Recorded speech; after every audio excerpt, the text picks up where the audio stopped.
अस्सलाम वालेकुम नाज़रीन, मेरा टीवी न्यूज़ में आवाया सायरा सुमरो आवाया पिरिया गुल। सबका पेरी का नजर हेडलाइन ते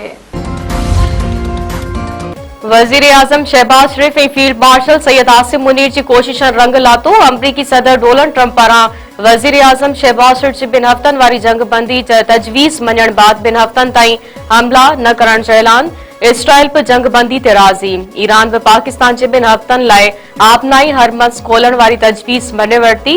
वजीर आजम जो चवण आहे त ख़ुशी आहे त ॿई धुरियूं फौरी तौर जंगबंदी ते राज़ी थियूं आहिनि। खिते में लेबनान समेत ॿियनि हंधनि ते बि वेड़ रोकराइण ते इतफ़ाक़ थियो आहे। पाकिस्तान पारां अमरीका ऐं ईरान खे 10 अप्रैल ते इस्लामाबाद में ॻाल्हियुनि जी दावत। वज़ीर आज़म चयो त जल्द विच ओभर में अमन जी फिज़ा ॿीहर बहाल थींदी। ईंदड़ ॾींहं में खिते जे हवाले सां अञा वधीक सुठियूं ख़बरूं ईंदियूं। अमरीकी सदर डोनाल्ड ट्रंप पारां ईरान मथां 2 हफ़्तनि लाइ हमला न करण जो ऐलान। ट्रंप चयो त फील्ड मार्शल सैयद आसिम मुनीर ऐं वज़ीर आज़म शहबाज शरीफ दरख़्वास्त ते 2 हफ़्तनि लाइ हमला बंदि कया विया आहिनि। अमरीकी सदर चयो त बमबारी रोके छॾी आहे। उमीद आहे आपनाई हरमस खे जल्द ऐं महफ़ूज़ खोलियो वेंदो। सदर ट्रंप पारां ईरान मिलियल 10 नुकाती तजवीज़ जाइज़ करार। ईरान पारां 2 हफ़्तनि लाइ आपनाई हरमस खोलण जो ऐलान। ईरानी परॾेही वज़ीर अब्बास इराक़ची चयो त अमन कोशिशनि लाइ पाकिस्तान जा शुक्रगुज़ार आहियूं। पाकिस्तान ज़रिए मिलियल अमरीकी 15 नुकाती तजवीज़ूं क़बूल कयूं आहिनि ऐं अमरीका बि ईरान जी तजवीज़ूं मञे वरितियूं आहिनि। अमरीका हमला रोकींदो त असां बि दिफ़ाई कार्रवायूं न कंदासीं। वज़ीर आज़म शहबाज शरीफ चयो आहे त अॼु जो पाकिस्तान हिकु बदिलियल पाकिस्तान आहे। अॼु दुनिया पाकिस्तान खे इज़त जी निगाह सां ॾिसी रही आहे। उहा इज़त हिकु फर्द जिन पर समूरे पाकिस्तानी क़ौम जी इज़त आहे। ईरान ऐं अमरीकी क़यादत जो शुक्रियो अदा कयां थो जिन पाकिस्तान जे खुलूस खे पज़ीराई ॾिनी। चीन अमन जी कोशिश में भरपूर सहकार कयो। वज़ीर आज़म शहबाज शरीफ वफ़ाक़ी काबीना जे इजलास खे ख़िताब कंदे चयो त 10 अप्रैल ते अमरीका ऐं ईरान जा वफ़द ॻाल्हियुनि लाइ इस्लामाबाद पहुचंदा। कोशिश आहे त जंग हमेशह लाइ ख़त्म थिए।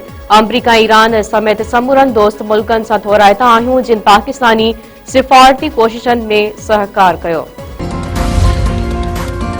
ईरान खे वॾी शिकस्त ॾेई छॾी। ईरान जो दिफ़ाई निज़ाम तबाह करे छॾियो आहे। ईरान जो मिसाइल प्रोग्राम अमली तौर नाकारा कयो पियो आहे। ईरान खे शिकस्त ॾियण लाइ अमरीका ताक़त जो सिर्फ़ 10% इस्तेमाल कयो।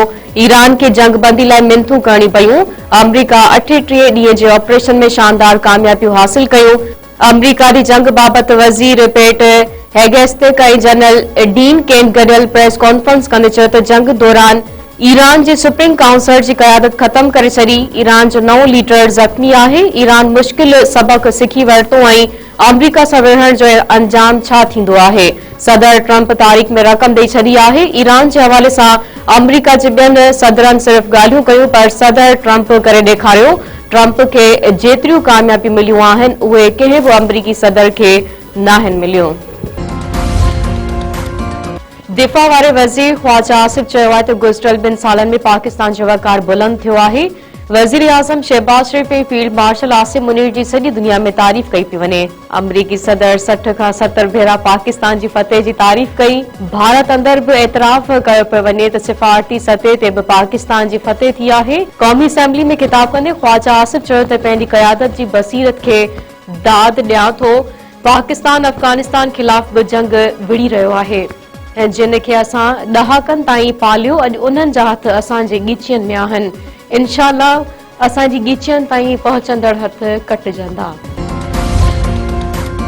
अमरीका ईरान विच में जंगबंदी आपनाई हरमस्ता जहाज गुज़रण शुरू थी विया। दुनिया तरफ़ां पाकिस्तान जी टियाकड़े कराइण वारी कोशिशनि जी तारीफ़। मैरीटाइम मॉनिटर मैरिन ट्रैफिक मुताबिक़ आपनाई हरमस्ता 2 जहाज गुज़रिया। आपनाई हरमस्त मां गुज़रंदड़ जहाज यूनान ऐं लाइबेरिया जा आहिनि।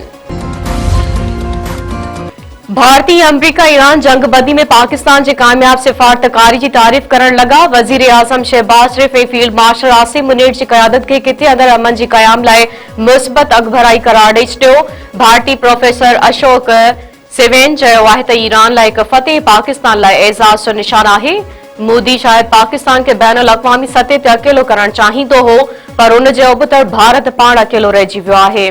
भारत जे दिफ़ाई तज़ियेकार परवाइन शुआनी, दानिश्वर जियांत भांडारी, सहाफ़ी आदित्य मेनान ऐं भारतीय लेखक KRK तरफ़ां बि जंगबंदी में किरदार अदा करण ते पाकिस्तान जी तारीफ़। वजीर आजम शहबाज शरीफ ऐं ईरानी सदर मसूद पज़ेश्कियान विच में फोन ते राब्तो। ईरानी सदर वफ़द जे पाकिस्तान आमद जी तस्दीक करे छॾी। वजीर आजम शहबाज शरीफ ऐं ईरान जे सदर मसूद पज़ेश्कियान विच में 45 मिंटनि ताईं ॻाल्हि ॿोल थी। ॿिन्हिनि अॻवाननि पारां अमरीका ईरान जंगबंदी ते इत्मीनान जो इज़हार, जंगबंदी ऐं मुस्तक़बिली सूरतहाल ते ख़्यालनि जी ॾेवट। ईरानी सदर मसूद पज़ेश्कियान चयो आहे त ईरान जो वफ़द ॻाल्हियुनि लाइ इस्लामाबाद ईंदो। मुल्क में पेट्रोल 55 रुपया, डीज़ल 100 रुपया सस्तो थियण जो इम्कान। आलमी सतह ते अघनि में लाथ बात ओगरा सबरी तयार करे वरिती। पेट्रोलियम शयुनि जे अघनि बाबति हतमी फ़ैसिलो वज़ीर आज़म शहबाज शरीफ कंदो। अमरीका ईरान विच में जंगबंदी बाबति आलमी सतह ते बि कचे तेल जी क़ीमतनि में वॾी लाथ। वॾे वज़ीर सैयद मुराद अली शाह चयो आहे त सिंध में 1 खां 4 ग्रेड वारियूं नौकरियूं जल्द ॾिनियूं वेंदियूं। गुड गवर्नेंस जे करे इलेक्शन में PP अघ खां वधीक सीटियूं खयूं। सूबे जा माण्हू पीपल्स पार्टी जी कारकर्दगी खे मञनि था। मुखालिफ़नि जो कम प्रोपेगंडा करणु आहे। जैकाबाद में एजाज जखराणी सां वालिद मीर बाबल जखराणी जे वफ़ात ते ताज़ियत बात मीडिया सां ॻाल्हाईंदे वॾे वज़ीर वधीक चयो आहे त आलमी सतह ते पाकिस्तान जी वॾी कामयाबी ते अल्लाह ताला जो शुक्र अदा करणु घुर्जे। हुकूमत शहीद भुट्टो जी परडे पॉलिसी ते अमल कंदी गैर जानिबदार हैसियत सां कमु कयो, जंहिं सां पाकिस्तान जे मुस्बत किरदार खे आलमी सतह ते मञता मिली आहे। मिप खास में नारी मुबैना तौर पाण मथां पिस्टल जो फायर करे आपघात करे छॾियो। सेटेलाइट टाउन थाणे जे हद मां 22 वरनि जी फहमीदा लगारी जो गोली लॻल लाश मिलियो। पुलिस जो चवणु आहे त शुरूआती जांच मुताबिक़ वाक़ियो आपघाती लॻी रहियो आहे। वधीक जांच कई पई वञे। उमरकोट में औरत फाओ खाई आपघात करे छॾियो। बोदर फार्म थाणे जे हद ॻोठ साहड़ में 32 वरनि जी जमना ज़ाल चंदो कोली घर अंदर फाओ खाई ज़िंदगी जो अंत आंदो। मिप बठोरो में नारी खुदकुशी करे छॾी। ॻोठ जुमो नारेजो में नारी नाज़िया दी मोहम्मद हसन नारेजो घर अंदर फाओ खाई ज़िंदगी जो अंत आंदो। लाड़काने में शरई बोज़दार बिरादरी जी ॿिनि धुरियुनि में झेड़ो 12 ॼणा ज़ख़्मी थी पिया। सब्जी मंडी में सब्जी विकिरो कंदड़ शरई बोज़दार धुरियुनि में झेड़ो थी पियो। ॿिन्हिनि धुरियुनि हिक ॿिए मथां लठियुनि ऐं सरोटनि जो हमिलो करे ॾिनो, जंहिं जे नतीजे में शहमीर, गुलाम कादिर, बख्तियार ऐं ज़मीर समेत 12 ॼणा ज़ख़्मी थी पिया। नाज़ुक हालत में अस्पताल मुंतकिल। घोसपुर में ओगाई ऐं चोलियाणी धुरियुनि में ज़मीन जे मालिकी तां झेड़ो। नौजवान क़तल हथियारबंदनि फायरिंग करे 30 वरनि जे मोहम्मद हारून ओगाई खे क़तल करे छॾियो। हिक ॼणे जे क़तल बाद छिकताण वधी वई। धुरियूं मोर्चाबंद इलाइक़े में ख़ौफ़ हिरास पखिड़िजी वियो। खानपुर भरिसां ट्रैक्टर टाली मोटरसाइकिल में टक्कर, पीउ ऐं पुटु फौत, औरत ज़ख़्मी। रहीमाबाद रोड ते हादसे सबब मोटरसाइकिल सवार पीउ ऐं पुटु ममताज़ ऐं अतर पहोर फौत थी विया। मुस्मात इमामज़ादी ज़ख़्मी, नाज़ुक हालत में अस्पताल मुंतकिल। सकरन लग क़ौमी शाहरा ते ट्रॉलर जे टक्कर में मोटरसाइकिल सवार ॻोठाणो फौत। फौती जी ॻोठ साहिब खान जलालाणी वासी दिलबर हुसैन जलालाणी तौर सुञाणप ठारूशाह वेझो चिंची रिक्शा ऐं मोटरसाइकिल विच में टक्कर, हादसे में औरत फौत। मन्यट लिंक रोड ते हादसे जे नतीजे में मोटरसाइकिल ते सवार मुस्मात रुबीना सियाल मौके ते ई फौत थी वई। वहीद सियाल ऐं नींगरी तूबा ज़ख़्मी। सिंध में ओड़ी ते ज़ाब्तो अची न सघियो, वधीक ॿ फौत। मीरो खान में गुलशन आबादी पाड़े में 8 वरनि जी अलीज़ा दी आबिद गोपांग ओड़ी सबब ज़िंदगी दी जंग हाराए वई। वधीक हिक ॿारड़ी जे फौत थियण बाद मीरो खान में ओड़ी सबब फोती ॿारनि जो अंग 2 थी वियो। रुक फारम ओड़ी विघे नींगरी फौत थी वई। ॻोठ आयो खान शाहाणी में 7 वरनि जी सोफिया दी निसार अहमद शाहाणी फौत थी वई। घर में कोहराम। केटी बंदर में सैयद बिरादरी जे ॿिनि धुरियुनि में हलंदड़ खूनी तकरार ख़त्म कराइण लाइ मेड़ मिंत काफ़िलो धुरियुनि वटि पहुतो। जीए सिंध महाज जे वाइस चेयरमैन सैयद नवाज़ अली शाह भाटाई जी अॻवानी में मेड़ मिंत काफ़िलो शाह लतीफ़ जो रिसालो खणी सैयद रोशन शाह वटि पहुतो। झेड़ींदड़ धुरियुनि खूनी तकरार ख़त्म करण ते रासपो ज़ाहिर करे छॾियो। रुक फारम वेझो जवाबदार कार इल्ज़ाम हेठि घरवारी खे घुटा ॾेई क़तल करे छॾियो।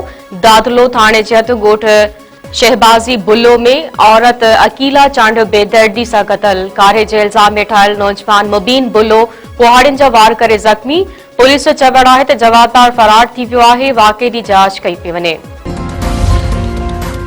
मीरो खान वेझो शागिर्द मुबैना तौर ख़ुदकुशी करे छॾी। 10हीं क्लास में पढ़ंदड़ अब्दुल रऊफ़ कल्होड़ो ज़हरीली दवा पी ज़िंदगी जो अंत आंदो। वारसनि जो चवणु आहे त को बि मसइलो न हो। ख़बर नाहे त नौजवान आपघात छो कयो आहे। कुब्बो सईद खान में 32 एकड़ कणक जे फसल के बाहे। ॻोठ शाहबख्श खोसो में नामालूम माण्हुनि कणक जे तयार थियल फसल के बाहे ॾेई छॾी।